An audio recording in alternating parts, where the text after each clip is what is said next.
সবাইকে অক্ষয় তৃতীয়ার অনেক প্রীতি ও শুভেচ্ছা জানাচ্ছি। তো শুভ সকাল, কেমন আছো সবাই? আশা করছি খুব ভালো আছো, আমিও খুব ভালো আছি। তো দেখো, অক্ষয় তৃতীয়ার দিন সকাল সকাল ঘুম থেকে উঠে স্নানটা সেরে নিয়ে সকাল সকাল পুজো ঘরে চলে আসলাম।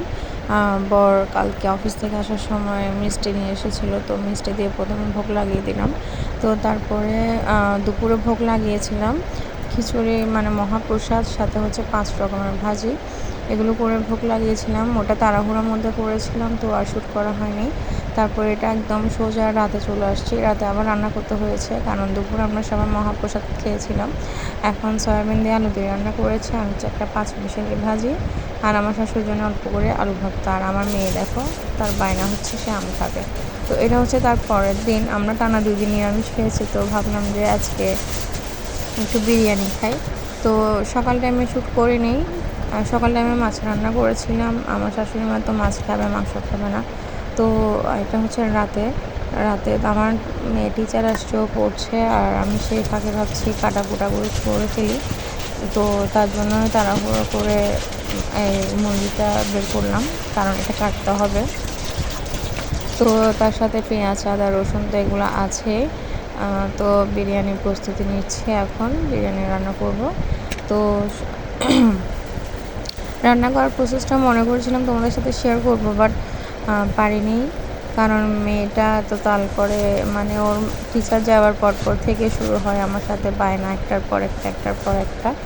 তো দেখো, বর আলু নিয়ে এসেছিলো, মুরগি নিয়ে এসেছিলো। তো আলুগুলো আর বের করা হয়নি প্যাকেট থেকে। তো এখন বিরিয়ানিতে অল্প কয়েকটা দিব, দেওয়ার পরে তো মানে যতটুকু দিব ততটুকু বের করে রেখে দিচ্ছি। রেখে দিয়ে তারপর তো কাটাকুটি করার পালা। তো কাটাকুটিটা তোমাদের সাথে পুরোপুরি শেয়ার করতে পারলাম না, আর একেবারে চলে আসছি সব কিছু মানে কষানোর পরে। আর এখানে গরম পানি বসিয়েছি, আর এখানে দেখো কী অবস্থা, এগুলো সব পরিষ্কার করতে হবে। আমার একটাই অভ্যাস, রান্না করতে করতে রান্নাঘরটাকে পরিষ্কার করা চাই। এটা আমার একটা অভ্যাস, আমার হয়েও যায়, রান্না করতে করতে রান্নাঘর পরিষ্কার হয়ে যায়। তো দেখো, এটা বিরিয়ানি ফাইনাল লুক। পুরোপুরি হয়নি, জল দিয়েছি, দুধ দিয়ে তারপরে জল দিয়ে করেছি। আর এখানে চিকেন ভুনা করার জন্য মশলা কষাচ্ছি, এগুলোকে ভুনা করব। আর আমার মেয়েকে দেখেছি ওখানে দাঁড়িয়ে ফু দিচ্ছে, সে দেখতে আসছে। টিচার চলে গেছে, তো এখন আমার সাথে শুরু হয়ে গেছে ওর বায়না, কখন বিরিয়ানি হবে, সে কখন বিরিয়ানি খাবে। তো দেখো, এগুলো অলমোস্ট হয়ে গেছে, আরেকটু একটু শুকাবে জলটা একটু শুকালে এটা হয়ে যাবে। আর আমি বিরিয়ানিতে ছোট ছোট করে মাংস দিই, আমার এভাবে ভালো লাগে, আমার হাজব্যান্ডরাও এভাবে খেতে চায়, তো এইভাবে করি। তো মানে একদমই ছোট না, জাস্ট একটু একটু ছোটো করে দিই, ওটা ভালো লাগে।